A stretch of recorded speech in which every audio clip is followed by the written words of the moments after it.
Lepo pozdravljeni, spoštovani gostje v podkastu Gospodarske zbornice Slovenije. Za nami so nagrade za izjemne gospodarske in podjetniške uspehe, ki jih podeljuje Gospodarska zbornica že kar 57 let.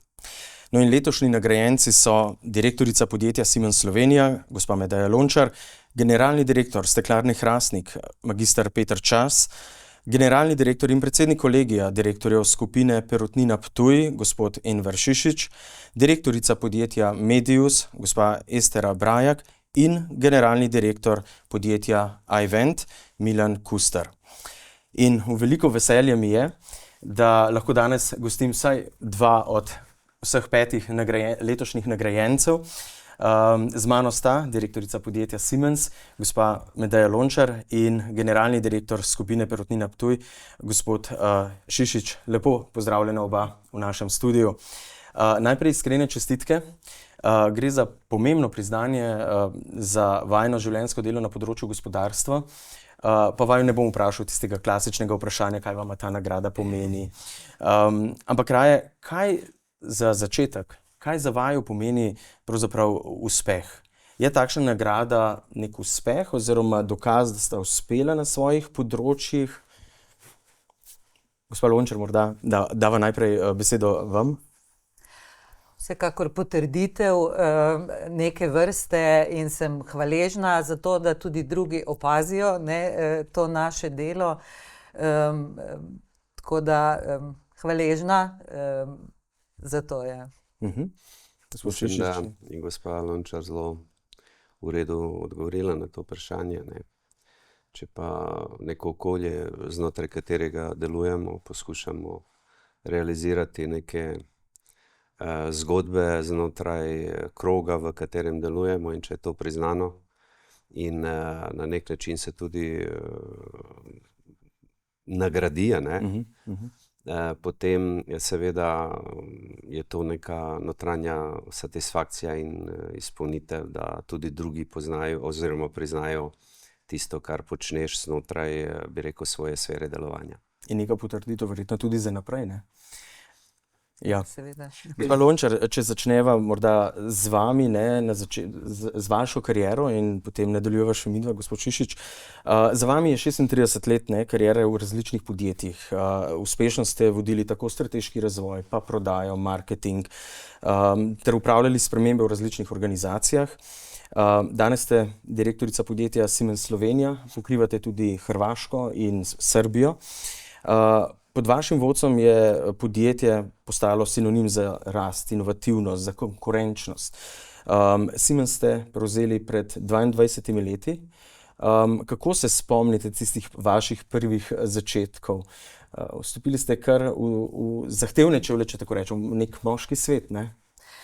Ja, takrat so bile stvari še precej drugačne kot danes, in tudi sama nisem imela neke silne želje niti stopiti v te čevlje.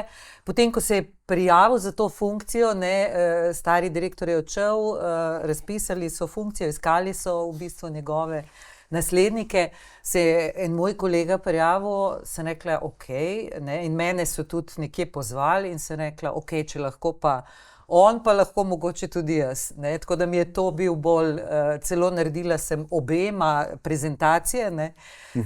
Na koncu so se nekako odločili tudi na samem intervjuju, sem rekla, da se ne počutim kot nek tipični Siemens človek. Še nisem bila tako dolgo tudi v podjetju, pa so rekli, da ne iščejo tipičnih Siemens ljudi, tako da je tudi to bil mogoče en razlog, zakaj so se odločili za malo drugačen tip. Kot ženska, kot drugačen tip človeka, drugačen tip vodenja, ki sem ga kasneje uvedla, je prinesel neko spremembo. No in o tem bomo še bolj podrobno spregovorili, ampak vstopili ste dejansko v izrazito moški svet, energetike, gradbeništva. Kako so vas sprejeli kot žensko?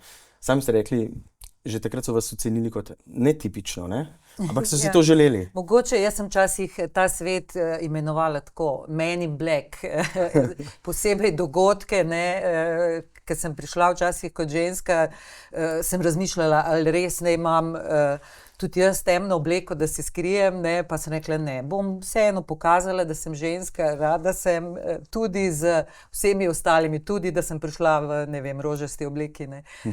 Je bilo treba imeti kar pogum, ne, da si se malo razlikoval.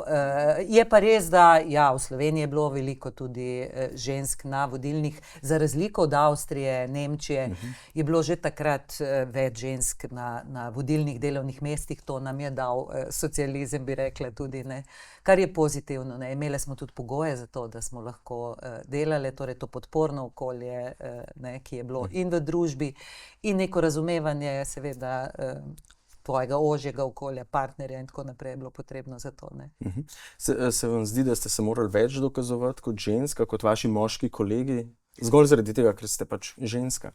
Ne, tega občutka v bistvu nisem imela, sem se pa morala dokazovati, ne, seveda prihajaš tudi v eni korporaciji iz manjše države in moraš najprej dokazati, da si vreden tega, ne, kar ponavadi skozi kakšne težke projekte, trenutke, ki jih seveda dobiš na mizo, nikoli ne pride taka pozicija, samo z lepim delom dobiš tudi kar nekaj teh težkih, in ko sem se skozi neke take projekte dokazala, sem dobila spoštovanje tudi mojih moških kolegov, tudi v Avstriji in v regiji širše, ja.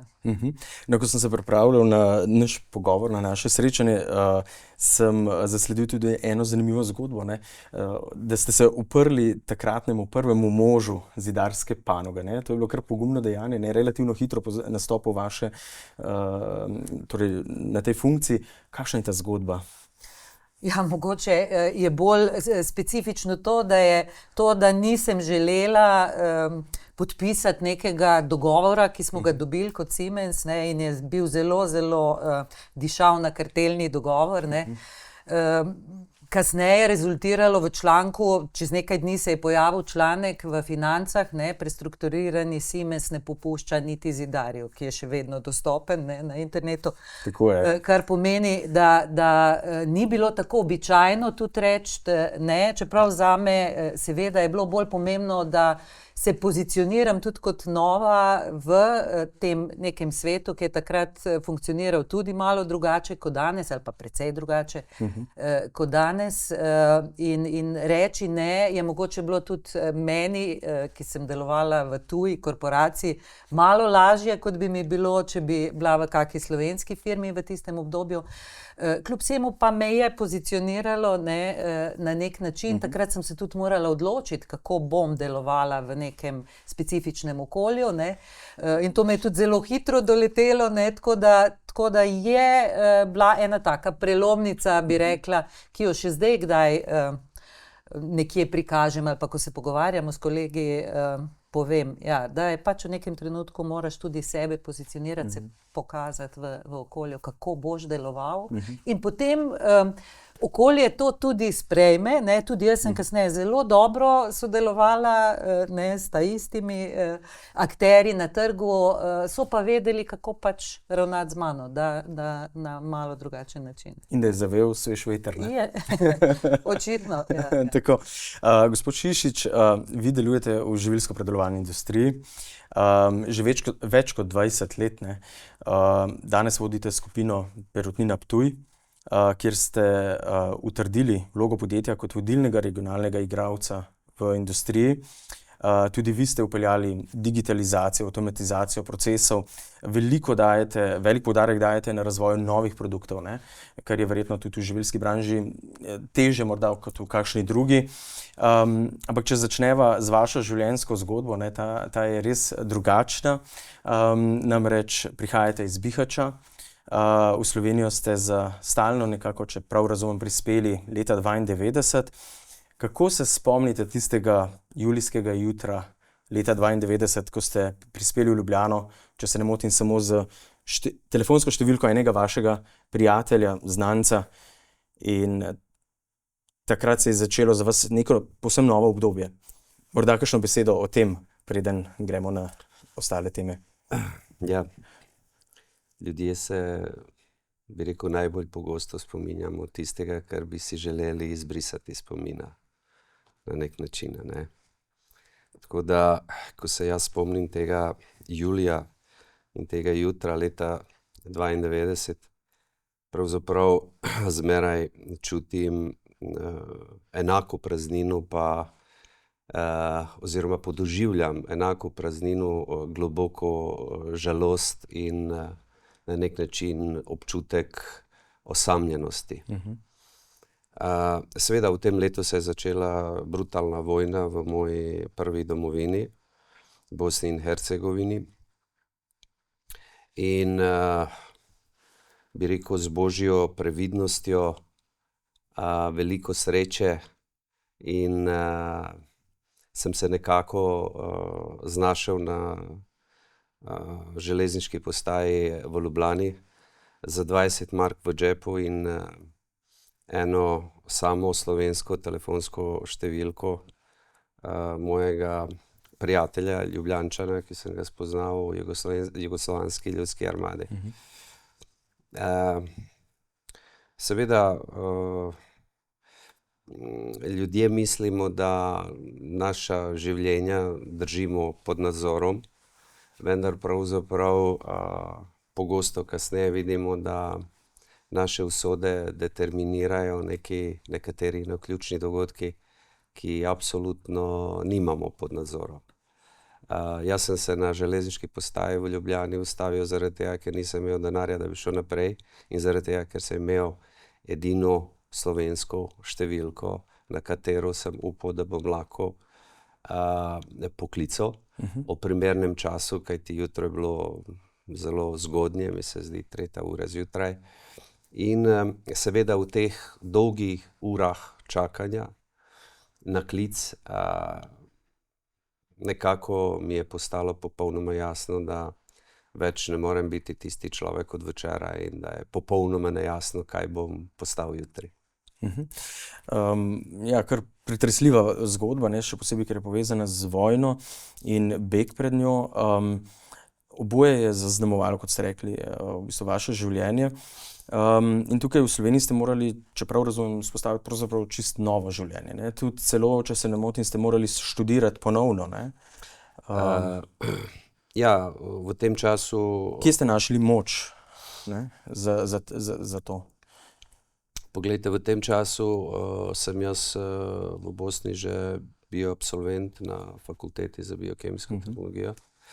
Ampak seveda, ko sem prišel v Slovenijo, pač se bilo potrebno na nek način manj ali več znova narediti. Ampak ko me vprašate za moč, ne, kar se tiče samega študija, to niti ni bilo tako težko, še najlažje je bilo študirati v času, ko si vedel, da veliko tvojih sošolcev in prijateljev iz srednje šole in študija pravzaprav na nek način je že brez kakšne noge ali roke ali v invalidskem vozičku ali kakorkoli, ne. Tako da to ni bilo tako zahtevno, ne. Moč, seveda, moč zmeraj izvira, ali je človek črpa iz njegovih zmag, če ima. Ampak jaz mislim, da tudi porazi, ki ste jih preživeli, so tudi lahko vir za oziroma gonilna sila ali neka baza, iz katere črpate vse tisto, kar kasneje dosežete ali kako bi rekel, vse ovire, ki jih na nek način premagujete. Ker v končni fazi tudi, če poraze preživljate, tudi zmagujete na nek način, ne. Tako da bi rekel, v tem kontekstu, vsaj v teh nekaj letih izjemno zahtevnih za mene, pravzaprav je vse tisto, kar je v meni bilo prazno, na nek način bilo izvir neke nove energije in neke nove moči. No, potem, ko ste doštudirali, ne, ste prišli tudi na razgovor takrat prvič, ne, v Perutnino Ptuj. In tudi vi imate eno tako zanimivo zgodbo, ne, ta razgovor je bil precej nenavaden, ne. Predvsem od tistega dela pogovora z takratnim generalnim direktorjem, ko ste dobili vprašanje, kakšne so pa vaše ambicije. Lahko delite z nami to zgodbo?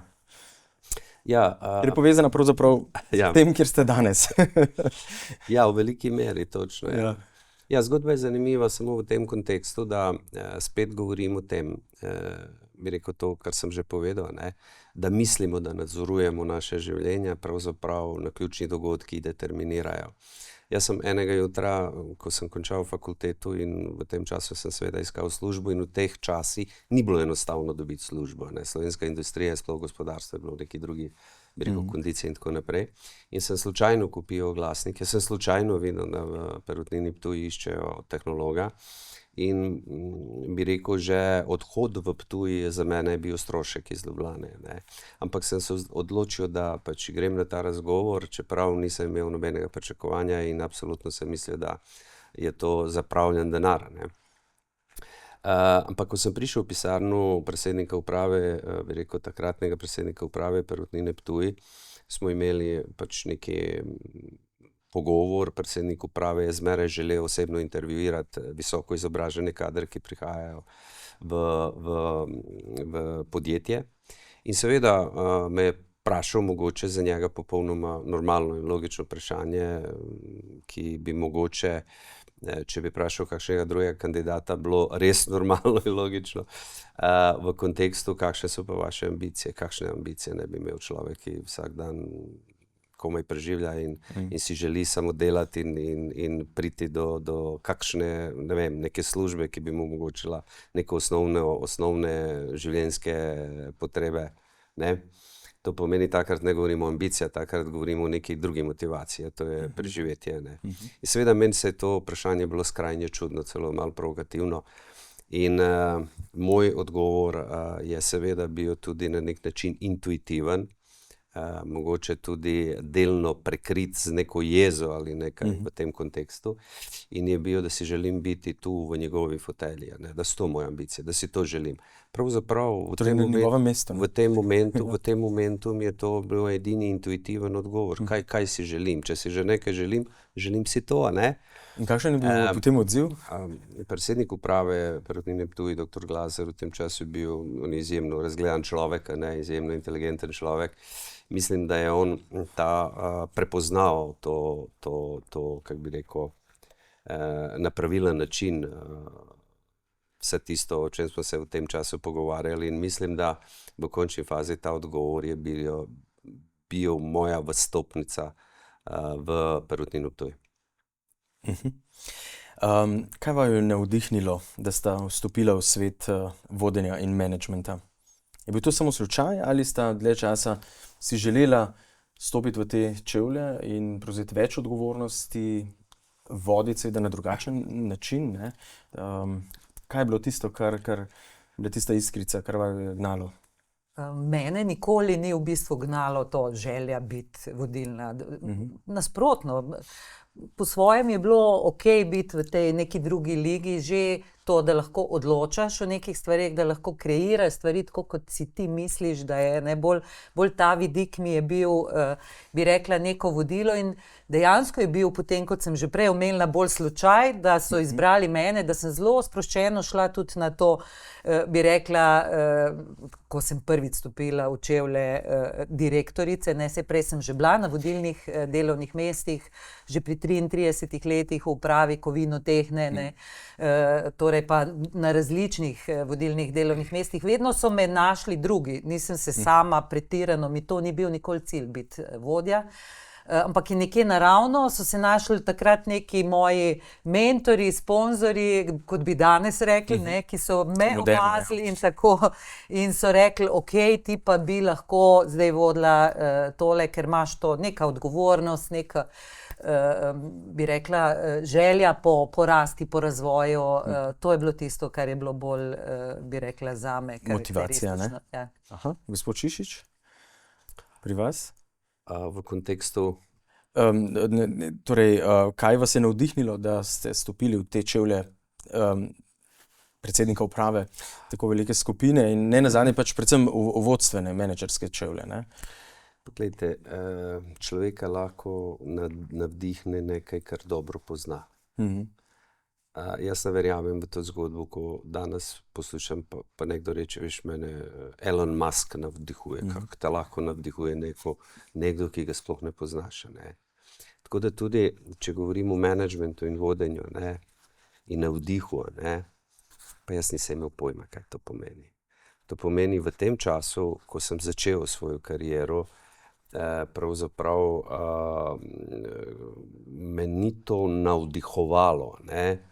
Enostavno, ko prideš v eno družbo, v tej družbi lahko si na istem mestu, na katero si prišel ogromno število let, lahko napreduješ na nek način, greš naprej, ne, ker ti prinaša tudi nove izkušnje, nove možnosti in tako naprej. In je zdaj stvar samo karaktera človeka in ne samo karaktera, tudi drugih okoliščin, tudi kompromisa med nekim osebnim življenjem pa življenjem znotraj podjetja, kje se želiš ustaviti. In glede na to, da ampak ko govorimo o karakteru, ne mislim samo bi rekel, karakteru, ki je povezan z poslovnim svetom. Vete, mi imamo, vsak je neka persona za sebe, ki ima neke skrite zgodbe v sebi, ki sam včasih, bi rekel, ne razume. In pri meni osebno ni bilo nobene dileme, da si želim iti do konca. Iz enega preprostega razloga, ker nisem imel ničesar.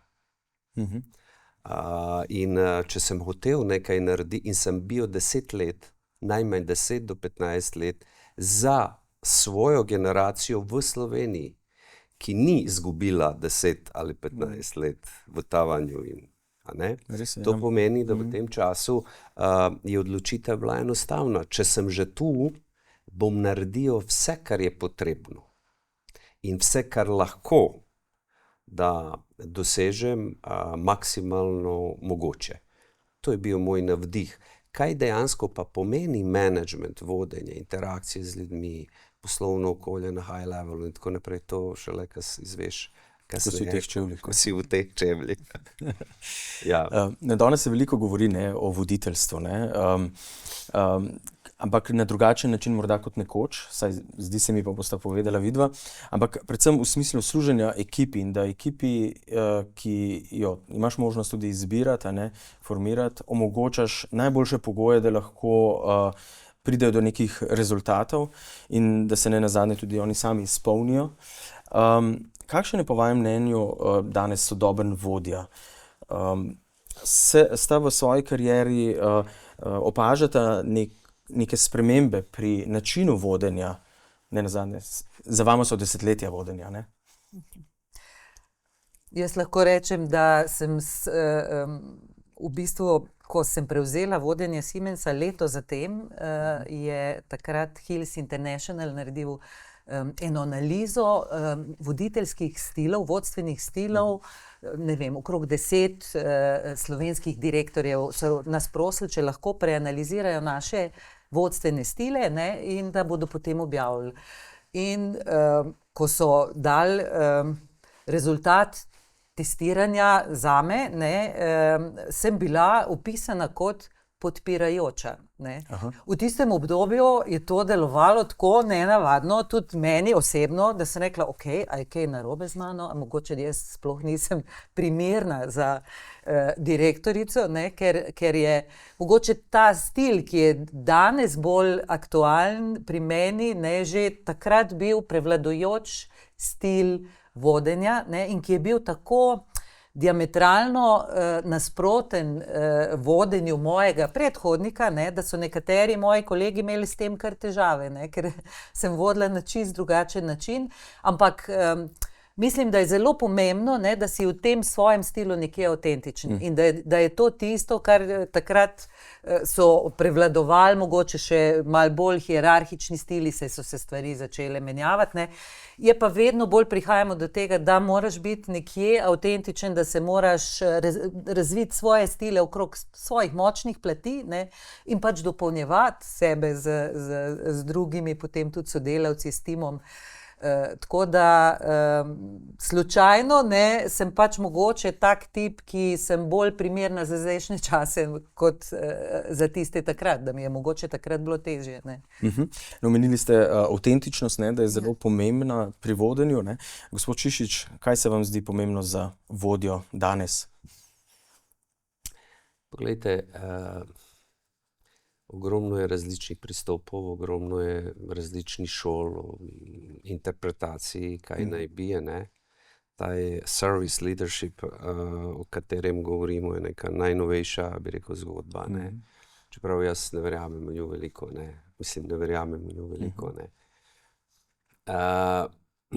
Zdaj, jaz mislim tako, ne? Vsaka organizacija ima svojo mentaliteto. Tudi lastništvo v končni fazi vpliva na mentaliteto neke družbe, neke organizacije in tako naprej in tako naprej. Tudi vsaka organizacija ima neko svojo starostno, bi rekel, starostni average ljudi. Ljudi, če je starostni average organizacije 20-25 let ali 40 let, že govorimo o drugačnem načinu, ker so pričakovanja drugačna. Jaz mislim, da je dober vodja tisti, ki prepozna, kako bi rekel, vse te različne vplive znotraj organizacije in na nek način svoj pristop, svoj attitude prilagodi, tako da je rezultat na koncu najboljši. Hočem reči, ne obstajajo dobri in slabi načini vodenja. Obstajajo tisti, ki delujejo in tisti, ki ne delujejo. Če bi Madeja prišla v mojo organizacijo, mogoče bi ugotovila, da njen stil vodenja v tej organizaciji daje drugačne rezultate kot v Siemensu. In obratno. Zato govorim, mislim, da je zelo dobro potrebno razumeti organizacijo. In v tem kontekstu seveda, ko govorimo sodobno, nesodobno, za mene obstaja sodobno samo v tem času, da recimo se prilagajaš mlajšim ljudem, ki imajo drugačne vrednote in drugačna pričakovanja. In v tem kontekstu se mora človek prilagajati drugače, pa iskonsko, mislim, kako bi rekel, zgodovinsko. Zakaj pravim, da ne verjamem veliko? Verjamem pa ne veliko v taj service leadership, kot da je to nekaj, s čem bi se CEO-ji mogli ukvarjati. Poglejte, CEO v principu je človek, ki na trgu najde najbolj smart ljudi, ki lahko najde, jim dodeli določene naloge in potem ti najbolj smart ljudi, ki je CEO najde na trgu, spet pridejo k njemu, ker določene naloge ne morejo rešiti, čeprav so najbolj smart in najbolj plačani. To pomeni, v realnosti CEO je gasilec, ki gasi največje požare znotraj družbe in pričakovati, da si easy breezy in tako naprej, je malo nerealno. To je CEO, ne? Če pa hočeš iti v ovo drugo sfero, moraš se premakniti v chairmana, service leadov chairmana, ne? Pač podpiraš pa in tako naprej, ne? CEO pa, jaz mislim, da je tako iz svojih lastnih izkušenj. Zdaj pa je pa problem, kako si sposoben, na kakšen način handlaš vse to, ker se to ne bo spremenilo, to bo zmeraj tako, ne? Mogoče sam kot respekt ne pomeni, ne, da če rečeš, da imaš nek stil, da je je lahko prevladujoč v nekem trenutku, pa seveda vsi mi moramo, jaz tudi udarim po mizi, ker grem, ne vem, v drugo kulturo v Srbiji, prilagodim svoj vodstveni stil nekemu kulturnemu okolju, ne, kar je tudi zahteva, kar nekaj bi rekla, veščin, napora, tudi energije drugačne, ne, ki jo, to predvsem zdaj v zadnjem obdobju res, ker sem tako kar res tedensko, mesečno v drugačnih kulturnih okoljih, ne, pa vodimo mi, ki smo v tej mednarodni sferi, ne, moramo prilagajati svoje vodstvene stile in pač uporabljaš različna orodja, ki jih imaš nekje na voljo. Še vedno pa verjamem, da obstaja nek ta tvoj stil, ki ti je bližji, ki je tvoj prevladujoč, ki ga pa moraš kdaj pa kdaj tudi zapustiti, ko potreba posla to zahteva, ali potreba vodenja organizacije, karkoli. Ne. In se strinjam s tem, se res prilagoditi neki organizaciji, ne, da je to izjemno pomembno, razumeti kontekst, v katerem delaš. Ne. Če si v korporaciji, je to res nek specifičen kontekst, ne, ki ga moraš dobro razumeti, da lahko sploh funkcioniraš. Ni vedno lahko. Ne. Tako, in verjetno se stil navzgor pri odnosu do, bi rekel, ljudi, ki so nad vami in pod vami, seveda je tudi drugačen. Ne? Torej, z vidika sodelavcev, neki hierarhiji v neki korporativni kulturi. Ne? Ste hoteli še nekaj dodati? Izvolite. Jaz samo povedati, da jaz ne negiram leadershipa, ne? Ker management, leadership malo se razlikujete. Ne? Da jaz ne negiram absolutno to in v tem kontekstu, ne, če želiš, leadership je za mene na nek način sposobnost nekega liderja, da mobilizira okrog sebe ljudi, ki so zavezani določeni ideji. Takrat že govorimo o idejah, takrat ne govorimo o poslovni bilanca, o Excel fajli in tako naprej. Takrat govorimo o idejah. Koliko smo mi sposobni kolektiv mobilizirati z neko idejo in v tem kontekstu se tudi lahko, bi rekel, pogovarjamo o tem service, bi rekel, da je na nek način podpora in generator prihaja od liderja in uspeh je odvisen od tega, koliko je on sposoben mobilizirati sve moči znotraj družbe in ljudi v podporu tej neki ideji. Zanimiva debata se je odprla, ne, o tej uravnoteženosti na eni strani, kar danes generacije zahteva od nas, ali pa sodoben način vodenja in tudi predvsem z mlajšimi generacijami, bolj empatičen, ne, veliko moraš razumeti sodelavce in prisluhniti in tako naprej. Ne.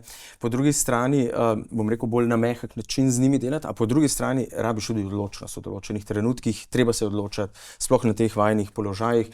Kje najdete to ravnotežje med enim in drugim načinom vodenja? Ne? Gospod Lončareva, vi ste prej rekli, moram biti in empatična, če tako rečem, oziroma mehke veščine uporabljati, hkrati pa tudi udariti po mizi, ko je potrebno. Kje najdete ta balans? Verjetno to ni tako lahko, ne? Vsak dan se odločiti. To pa je tisto, kar moraš tudi malo imeti v sebi, ne? In kar mogoče, zakaj ne morejo vsi iti v te čevlje tudi vodi, ne? Moraš imeti nekaj teh lastnosti tudi prirojenih mogoče, ne? Marsičesa se lahko naučiš, je pa seveda boljše, če imaš nekaj prirojenih tudi teh lastnosti vodje, ne? Ki se ponavadi že zelo zgodaj tudi pokažejo že v mladosti, že v otroštvu tako, ne, da ti ljudje sledijo, da imaš neko to karizmo, tudi ni slabo, če to imaš, ker je potem lažje. Bi rekla, da zdajle voditi vse te različne res generacije, ki se zelo, zelo razlikujejo že, ne, moraš prilagajati, bi rekla, tudi na dnevni ravni svoje neke pristope že tem različnim generacijam. Jaz vidim, imamo, ne, od tistih res izurjenih ali pa zelo izkušenih inženirjev, ki so po 60. letu še vedno velike reference, imamo mlade ljudi, ki pa pričakujejo nekaj čist drugega, ne, imajo drugačne vrednote, ne. Torej, in je treba temu zdaj prilagajati tudi komunikacijo predvsem, ne. Zato govorimo o tem, da nek vodja je in komunikator in vizionar in nek enabler, marsikaj se skriva v tej funkciji, ne, kar prihaja dnevno potem na plan po potrebi, ne. Ja. Še gospod Šišič, vaš pogled na to? Kako bi vas sodelavci opisali, recimo, kakšen vodja ste? Dobro, najprej, če rečem, glede tega, odločnost pa empatija, absolutno, ne, ampak pogledajte, odločnost je bolj povezana s tem, setiramo gol, rečemo, to je cilj in si zdaj vsi skupaj želimo priti do tega cilja. In seveda, če prvi človek ni odločen, potem vsi začnejo dvomiti. Če je dvom, potem se ljudje začnejo, ne identificirajo več z ciljem, če začnejo dvomiti. Empatija je pa povezana s tem, da če menedžer ali voditelj vidi, da različni ljudje imajo različne ovire na tej poti, ali eni tečejo hitreje, ali eni tečejo bolj počasi, da s to neko emotivno inteligenco prepozna kaj je generator teh ovir in poskuša na primeren način pristopiti k reševanju, bi rekel, njihovih trenutnih težav. In tu je absolutno zgodba, katera se zelo težko, bi rekel, da naučiti na neki univerzi, ali lahko izboljšaš nekatere svoje sposobnosti, ampak veste, če nekdo nima tehnične inteligence, nikoli ne bo dober inženir. Lahko se nauči matematike, ampak tisti, ki ima, ga bo povozil kadarkoli. Razumete? Se pravi, tak je tudi pri drugih vrsta inteligence. Veliko govorimo danes o ženskih, moških kvotah, ne? Sploh na vodilnih mestih. Predolgo odgovarjamo na ovo vprašanje? Ne. Bi mogli malo skrajšati? Ne, bo se v redu. Se upravičujem. Če se vrnemo na kvote, ne? Se vama zdijo potrebne, sploh, mislim, da se toliko govori o tem, veliko se govori predvsem o ženskih kvotah, ker se manj zastopane v teh vodstvenih položajih. Leta s tem tudi nekje ukvarjala že skozi to svoje, bi rekla, pozicioniranje tudi v združenju menedžer, sekcija menedžer, pa smo se pogovarjali. Vedno sem bila proti kvotam, jasno, zdaj kot ne bom rekla, zdaj pa želim, da bi ženske morale priti na neko pozicijo, zato ker nekdo določi kvoto, da bomo, ne, ni logike, ne. Je pa res, da se tako malo stvari spreminja, ne, da so statistike tako slabe, ne, in da po drugi strani raziskave kažejo, da ta uravnoteženost timov, ne, drugačni pristopi pa so dobri, prinašajo profit podjetjem, večjo v bistvu kreativnost in posredno potem ne, večje profite, ne, in to so merljivi v bistvu dokazi. To je nenazadnje zdaj pripeljalo tudi do tega, da imajo korporacije v svojih ciljih raznolikost, ne neka nagnjenost k enakopravnosti v taki meri, ampak tudi to, da je to dokazljivo, prinaša boljše rezultate, ne. In v tem smislu je dobro razmišljati o tem, ne? In ker včasih pozabimo, ne? In potem statistike globalne pa tudi lokalne kažejo, da se položaj žensk v bistvu slabša, ne izboljšuje, ne? Vsaj kar se statistik tiče, je mogoče pametno razmišljati tudi o kvotah. Do tega sem prišla zelo pozno, bi rekla, bolj v seniorni dobi kot prej, ne? Ampak vse to lahko dosežemo tudi na neke druge načine, ampak tudi v razgovorih z moškimi kolegi, ker je toliko teh podzavestnih nekih, bi rekla, predsotkov, ki jih imamo, ne? Ki se jih ne zavedamo, tako ženske kot moški, ne? Je predvsem pomembno, da se o tem pogovarjamo, da to prepoznavamo in da poskušamo v vsakem primeru najti najboljši tim za tisto, kar želimo doseči. Ne, kvote ne morejo biti, ne smejo biti prioriteta. Tako, verjetno ni univerzalnega recepta, ne, za vsako podjetje, za vsak board, če tako rečemo, ne, upravo, ne. Gospod Šišić, se strinjate, bi kaj dodali? Jaz se absolutno strinjam, kajti raznolikost zmeraj prenaša, bi rekel, tudi neko dozo inovativnosti in tako naprej. In absolutno moški in ženski možgani pač mogoče drugače percipirajo določene stvari. In v tem kontekstu jaz mislim, da je to samo pozitivno in da lahko družbi le prinese več inovativnosti in mogoče drugačne pristope k reševanju določenih izzivov ali premagovanju določenih ovir. Tako, pa tudi, nenazadnje tudi energijo, moški in ženske drugačno prinašamo na mizo, ne, in verjetno so potrebni vsi oboji poli. Zdaj, če gremo pa mogoče malo tudi pogledati v gospodarstvo, vidva celotno kariero pač delate v slovenskem gospodarstvu, ne. Zdaj, če najprej začnem s svetom, ne, vidimo, kako se močno spreminja, ne. Zdi se, da svet, kot smo ga poznali do danes in v katerem sta vidva do danes poslovala z vašimi podjetji, se močno spreminja, ne. Pravzaprav dogaja se deglobalizacija, po drugi svetovni vojni pravzaprav imamo sedaj vojno v neposredni bližini, ne, kar močno občutimo, ne. V svetu poteka merjenje moči med različnimi velesilami gospodarskimi, ne, Rusija, ZDA, Kitajska, karte se močno mešajo. V Evropi pa po drugi strani manjka morda neke resne vizije, tudi leadershipa, ta pravega, kot smo ga morda poznali nekoč, ne, pravih državnikov, ki bi potegnili ta evropski vlak v neko pravo smer. Veliko sem govoril, ampak kako pa vidva gledate na to situacijo sedaj, na to trenutno stanje v svetu? Zanimivo vprašanje, ne? Bi rekla, včasih moraš pogledati v zgodovino, da si pomagaš potem razumeti, ne? In da vidiš, da mogoče ni tako nenavadno, kar se nam zdaj dogaja, da se je v zgodovini dogajalo marsikaj, ne? To me po svoje pomirja, ne? Ker nekje moraš tudi objektivizirati, racionalizirati situacije. Seveda smo že kar dolgo časa v nekih takih razmerah zelo spremenljivih, težko je predvidevati določene stvari, tako da smo se že navadili, ne, da že nekaj časa gradimo tudi organizacije, da smo tudi kot vodje, moramo zgraditi organizacije in jih gradimo take, ki so sposobne se prilagajati, ki so, ne, zdaj tudi ta nova, ki so nekje odporne na vse to. Meni je žal, da smo, bi rekla, kot ljudje na tej stopni, da ne gremo naprej, ampak očitno moramo delati korake nazaj,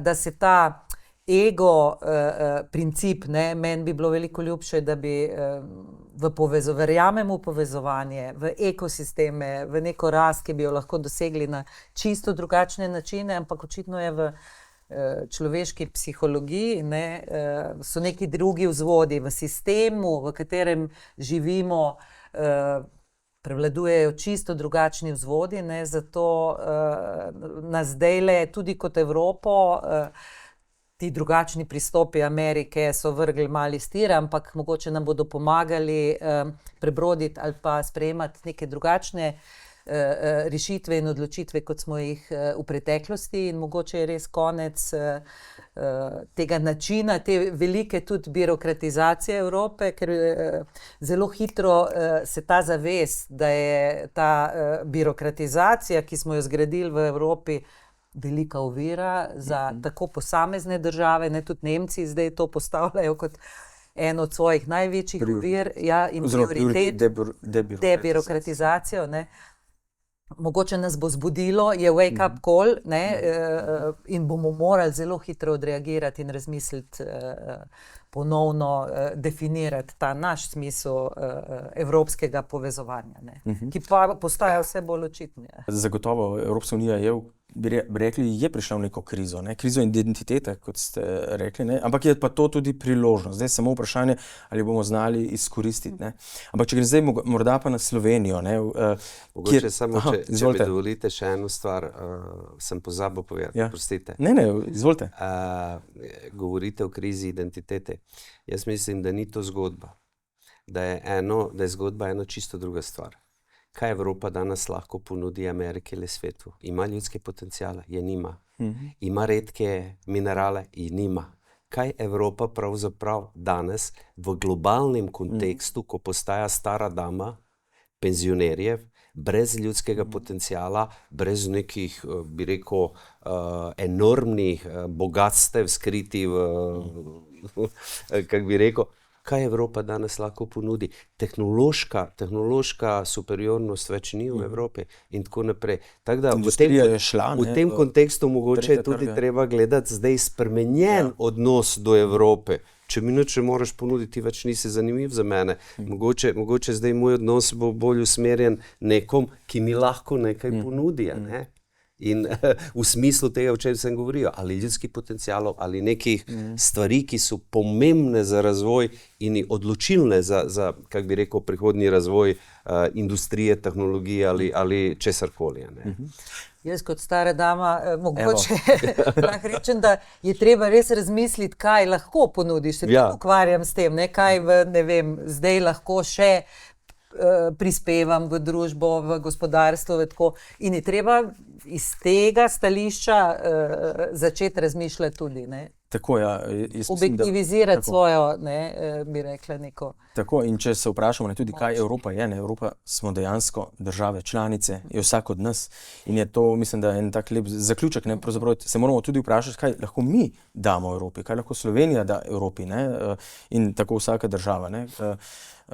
Tako da, in zdaj, če gremo v bistvu k nam v Slovenijo, ne, včasih se zdi, da smo ti zagon, ki smo ga imeli, ta razvojni, ne, priti v Evropsko unijo, doseči neko stopnjo gospodarskega razvoja, iti v NATO, sprejeti evro in podobno, priti v Schengen. To so bili neki taki veliki nacionalni projekti, ki so nas združevali in so dajali neko smernico pravzaprav vsem, tako politiki, gospodarstvu, celotni družbi, v katero smer gremo.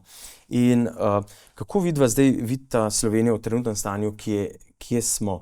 Kaj nam manjka? Že dlje časa se pogovarjamo o tem, da nam manjka neke vizije, nekega razvojnega naboja. Kaj delamo narobe pravzaprav, da se bomo začeli pogovarjati v prihodnosti, tudi morda bolj pozitivno. Včasih se zdi, da smo preveč tudi razdeljeni, ne, tudi politično, ampak pustimo politiko ob strani, z vidika gospodarstva, predvsem pa blaginje za ljudi. Kako vidva vidita stanje v Sloveniji trenutno? Ja, v Združenju Menedžer smo se pogovarjali precej o tem. Eno je neka ambicija tudi, ne. Tu smo tudi mi kot gospodarstveniki, moramo to ambicijo znati pokazati. Jaz delam v regiji, veliko večje ambicije vidim v Srbiji, naprimer, kot v Sloveniji. Ta nek notranji naboj, ta želja po ne čakati, kaj ti bo dala država, kaj ti bo, ne. To je en vidik, ta ambicija, povezovanje, ne. Premalo se pogovarjamo, ogromno znanja je v Sloveniji, ne, imamo veliko močnih plati tudi v gospodarstvu, lahko bi veliko bolj, v resnici smo zelo majhni, ne. Absolutno. Družbeni bruto proizvod. To je tudi naša prednost, bi lahko bilo, ne. To je prednost, ne. Družbeni bruto proizvod Slovenije je pol manjši skoraj, kot je prihodki so Siemensa, ne, ki jih vodimo ki se vodi kot neko podjetje. Torej bi lahko zlahka, bi rekla, vodili Slovenijo kot neko podjetje, bili dosti bolj učinkoviti pri tem, ne, če bi se bolj povezovali, ne, in če bi rekla, imeli to ambicijo, si postavili neke cilje.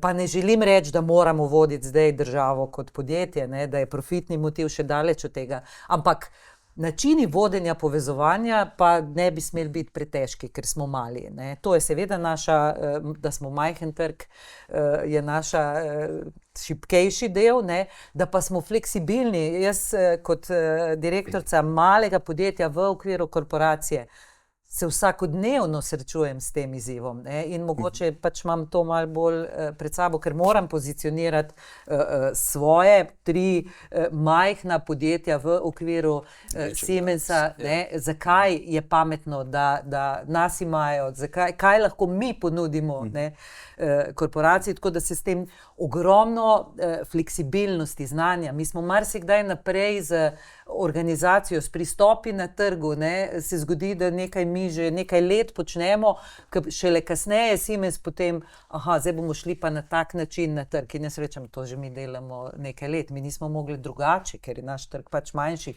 ker smo zato hitrejši, bolj učinkoviti in tako naprej. To so vse te stvari, ki bi jih lahko v svoj prid obrnili, ne, če bi se več pogovarjali, če bi se poslušali, ne. To sem hotel vprašati, ne. Ja. A se sploh slišimo, ne? Ja. Ker se mi zdi, da gospodarstvo, pa ne vem, vidva povejta, ne, predvsem v zadnjem času, ne, pustimo katere vlade in tako naprej, ampak predvsem v zadnjih letih je precej stigmatizirano tudi negativno, ne, percepirano kot lastniki kapitala, dobičkarji in tako naprej, kot da država lahko brez gospodarstva in vse socialne funkcije, ki jih zagotavljamo, ne, v obliki strani države državljanom, da lahko funkcionira samo brez sebe. Ampak dejansko država je lahko tako močna, kot je močno gospodarstvo. In se zdi, da se ne sliši, ne, veliko opozarjamo na različne stvari, kako se konkurenčnost slovenskega gospodarstva zmanjšuje, pa se zdi, da se ne slišimo. Ne vem, gospod Šišić, vaša izkušnja, vaš pogled na to. Najprej mogoče tega prvega vprašanja, o čem je govorila Medeja. Jaz se absolutno strinjam s tem in mislim, da je to zelo dobro tudi Medeja povedala, da drive. Kot da bi nam zmanjkovalo, kot da bi izgubili ta neki drive, ki nam je potreben v primerjavu z nekimi drugimi našimi sosedje in tako naprej in tako naprej. Ali je razlog za to, da nam preveč je dobro šlo, ali da mislimo, da smo dosegli neko raven, ko nam ni več se potrebno črpati neko moč ali se boriti, ali nam je najbolj pomembno, da pridemo domov, pokosimo travo, ne vem, imamo lepo hišo, ne vem, in tako naprej. Drive, ni passion, nekaj manjka. Kar recimo v nekaterih državah najdemo, jaz moram reči najdemo. Mogoče tudi tam s časom bo prišlo do enake situacije, ampak v Sloveniji je zdaj tak trenutno, bi rekel, da je takšna situacija, ne. Druga stvar je, seveda, inovacije zahtevajo, marsikatera družba danes ima problem, zaradi tega, ker inovacije zahtevajo fluktuacijo, veliko fluktuacijo ljudi, ne. Ti ne moreš biti inovativno podjetje, če imaš na enem delovnem mestu ali na ključni delovni mestu v svojem podjetju ene te iste ljudi 20 let. Pa ti se izčrpaš, ti daš vse od sebe. Ko govorimo o inovativnosti, ne govorimo zdaj o nekih procesih, ki zahtevajo tam nekoga, ki bo zmeraj za njih skrbel in tako naprej. Ampak če mi govorimo o inovativnosti, pa ti enega človeka na delovnem mestu, od katerega naj bi pričakoval to inovativnost, ti ga počrpaš za par let. Ni več idej in ti moraš imeti fluktuacijo. Te fluktuacije ni, ker mi nimamo ljudi v Sloveniji, nimamo tega human potentiala, ki bi nam lahko to fluktuacijo po eni strani zagotavljal. Po drugi strani nismo interesantni za zahodnoevropske, bi rekel, države, tudi nimamo kaj ponuditi v tem kontekstu. Je to tudi problem konkurenčnosti? Bi rekel, konkurenčnost. Ok, imamo pa še neke možnosti na jugu, ne. Slovenija pa ima, da tako rečem, Slovenija je zmeraj in slovenska podjetja so znala tradicionalno, kako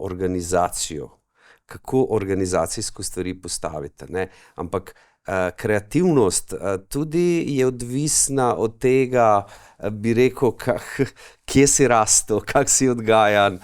In veste, zakaj Italijani imajo najboljši dizajn? Vse to ni slučajno, ne. Saj Nemci pa nekaj drugega in tako naprej.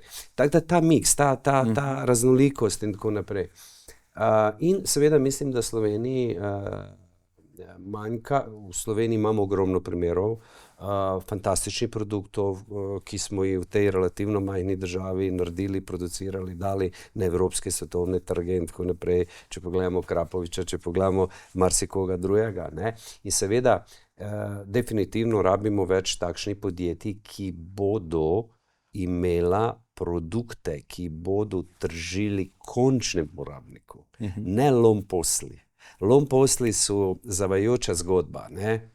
Ko vi imate B2B posel in imate, ne vem, 20 strojev, mi ko govorimo o slovenskem izvozu, potem tudi o tem govorimo, in delate za avtomobilsko industrijo in vas zamenjajo tak, ne, ko se pojavi neko drugo podjetje, ki v neki državi to dela ceneje.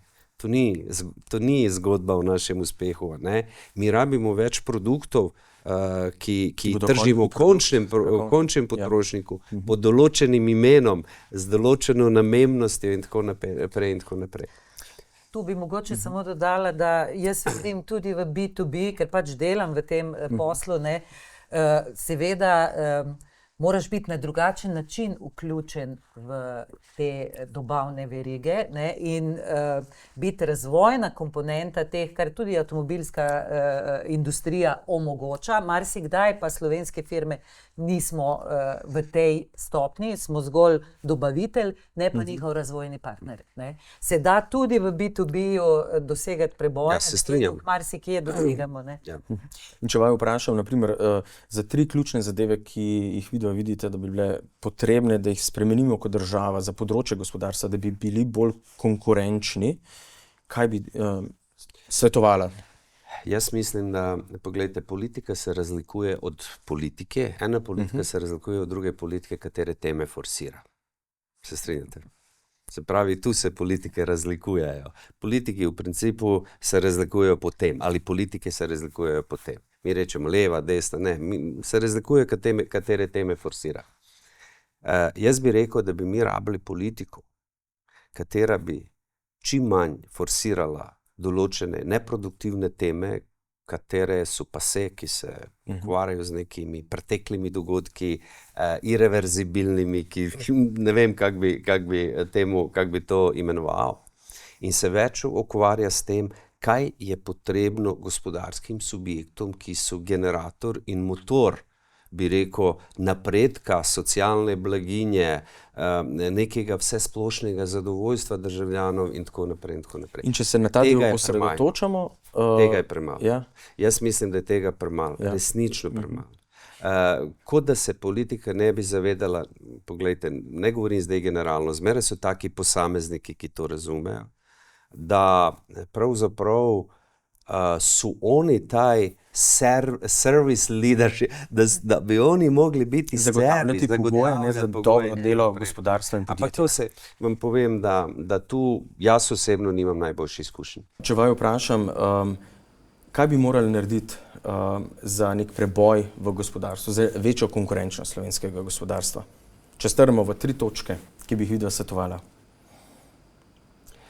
Poglejte, jaz na to vprašanje seveda ni enostavno odgovoriti, ker različne panoge, vsaka panoga ima neko svojo specifiko, vsako podjetje ima neke svoje, da tako rečem, izzive in specifike. Ampak generalno, po mojem mnenju, seveda najti način, kako generirati, kako spodbujati inovativnost. Kajti mi kot mala država edino lahko, bi rekel, naredimo resnični preboj na način, da ustvarjamo resnično nove produkte ali produkte, ki imajo nekakšno drugačno namembnost od do sedaj, bi rekel, znanih produktov ali z neko se pravi resnično inovativne produkte. In druga stvar, zdaj, če rečem z aspekta živilske industrije, jaz mislim, da marsikatero živilsko podjetje v Sloveniji bi bilo, rekel, bolj uspešno, če pa bi država razumela to industrijo in poskušala na nek način pomagati v specifikah te industrije, tam, kjer po mojem mnenju sigurno lahko pomaga, če bi bil fokus na tem. Morda gospod Lončar, še vaš pogled? Ker prihajam iz tehnološke sfere, iz tehnološke sfere lahko rečem, da dejansko nove tehnologije prinašajo nove priložnosti.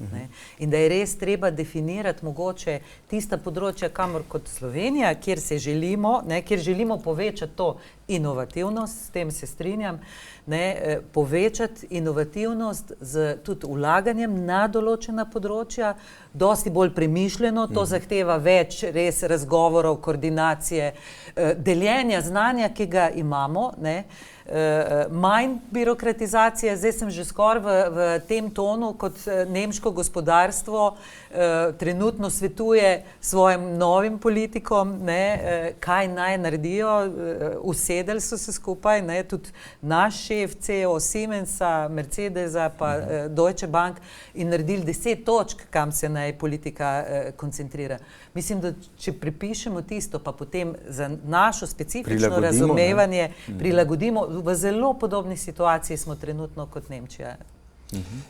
Vendar kljub temu jaz mislim, da ni politika odločilna. Politika sigurno lahko pomaga, ampak gospodarstvenik in gospodarstvo mora prevzeti to odgovornost, kako narediti, bi rekel, resničen preboj in v katerih, bi rekel, segmenti.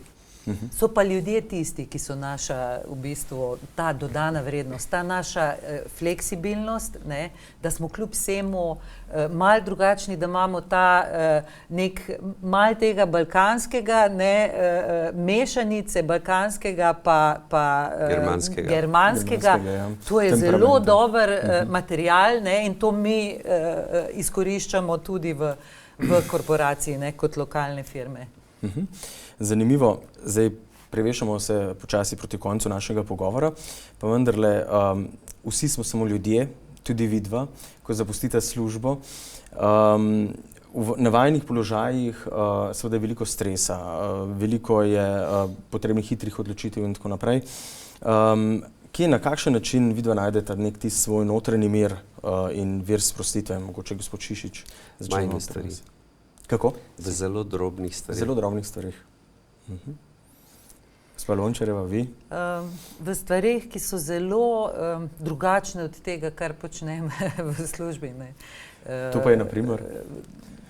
Umetnost, literatura, narava, prijatelji, taki iz čist drugih sfer.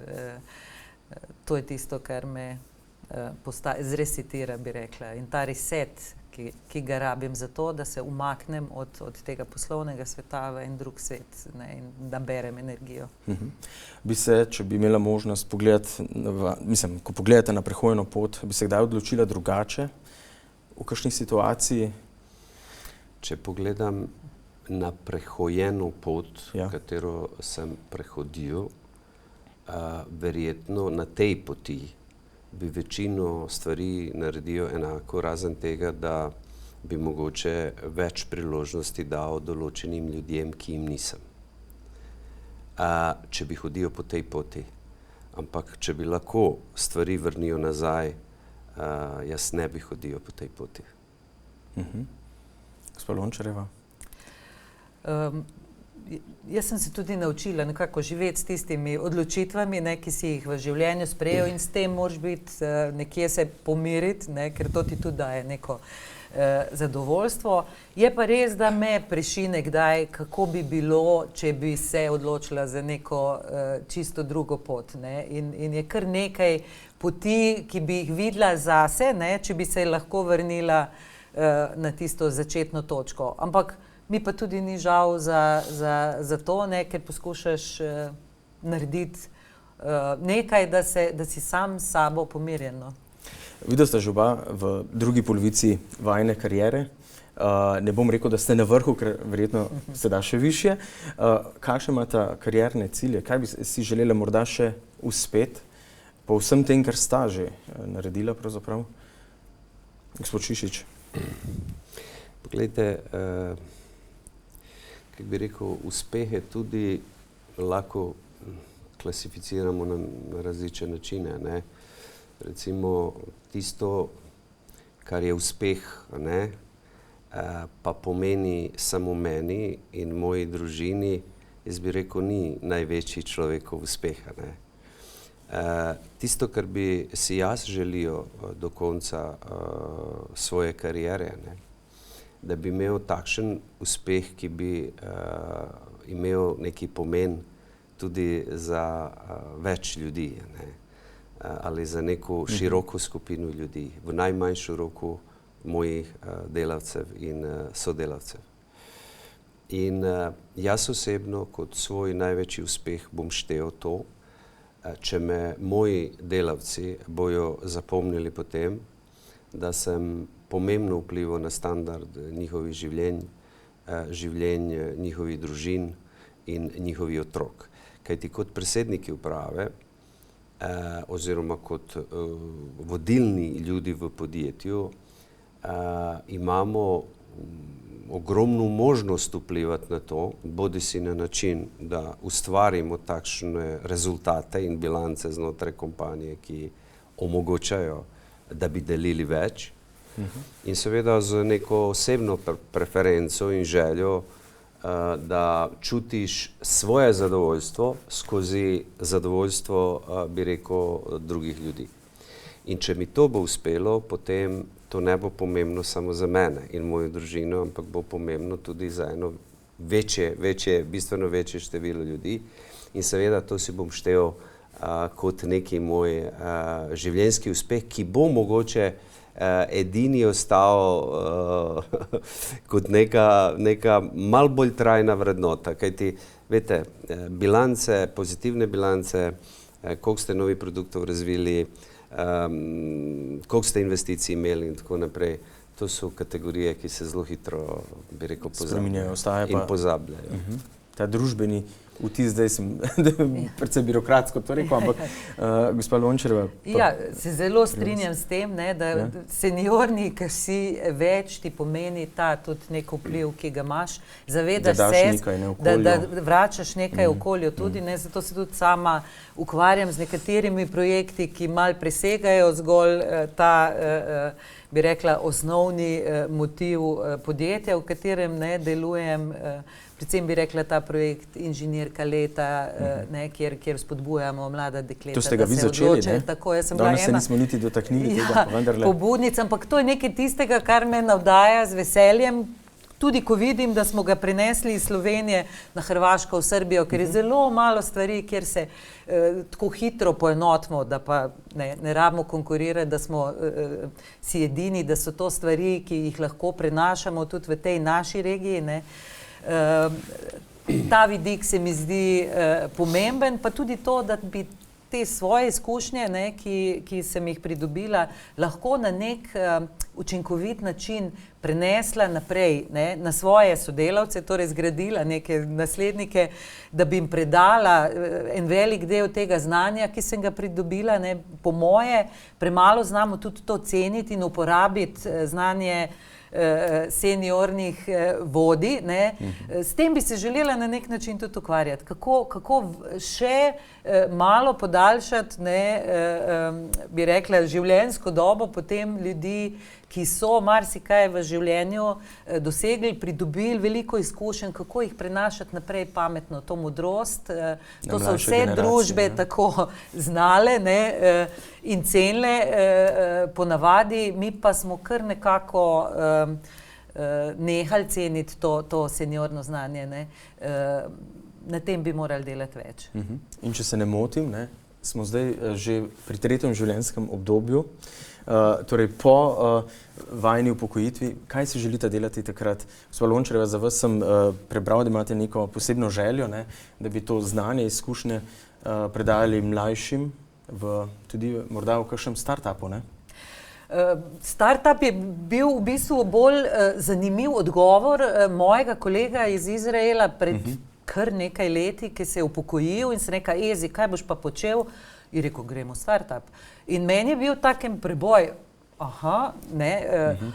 seveda je lahko ta pogled čist drug. Ne pomeni, da ko grem v pokoj, da pa zdaj se ukvarjam samo še s psom pa sprehajam po naravi, ampak lahko naredim tudi startup, je lahko to začetek nečesa novega. Zdaj, karkoli nekomu pač ustreza, ne, ni nujno, da je to ne vem kaka poslovna, zdaj spet nek nov startup, lahko je nek družbeni startup, lahko je nekaj čist drugega, ampak ne zapirati poti, ne, tudi ko zaključiš en del svoje kariere. Gospod Šišić, kaj boste vi počeli, ko boste imeli več časa, čeprav vemo, da upokojenci imajo manj časa kot vsi mi? Ja, poglejte, tisto, kar si jaz največ želim in bi želel čim prej priti do tega, da ujutro, ko se zbudim, nimam ničesa, kar moram. Da obstaja samo tisto, kar si želim. In seveda, da bi rekel to, kar si želim, tudi v materialnem smislu, če govorim, lahko tudi realiziram, ker tudi lahko si veliko stvari želiš, ampak si ne moreš realizirati zaradi določenih ovir ali stisk ali kakorkoli. Jaz upam, da ko bom šel v pokoj, bom lahko realiziral marsikatero stvar, ki si jo želim, in da bom končno prišel v takšno situacijo, da za mene ne bo nobenega dneva, v katerem bom počel tisto, kar moram, ampak samo tisto, kar mi se ta dan počne. Če pa je to, da kuham ajvar, bom kuhal ajvar. Če pa bom želel delati nekaj drugega ali oditi v Avstralijo za en mesec pa se sprehajati, tudi to je okej. Ampak generator prihaja iznotraj, iz neke želje. Mislim pa, da je odvisno od duhovnosti človeka, koliko ima duha, koliko ima širine, koliko si stvari želi, koliko si ne želi in tako naprej in tako naprej. Ampak nikoli več ničesar, kar moram. Zanimivo, jaz mislim, da to je želja marsikoga od nas, ne, da bi prišli enkrat v to stanje, da se zjutraj zbudiš in dejansko lahko počneš samo tisto, kar si res želiš, kar izhaja iz tebe. Gospod Lončar, gospod Čišič, prišli smo do konca našega pogovora. Iskrena hvala za vajin čas, ki ste ga delila z nami po vsem tem, bom rekel, precej intenzivnem obdobju priprav na te nagrade. Verjamem, da smo z vajnimi izkušnjami in tudi pogledi na voditeljstvo, na vajino prehojno pot podali morda našim poslušalcem tudi še nov pogled na voditeljstvo. Želim vama uspešno delo in seveda vse dobro tudi osebno, tako sedaj kot v 3. zasluženem življenjskem obdobju. Hvala lepa. Hvala lepa tudi vam. Hvala za vabilo.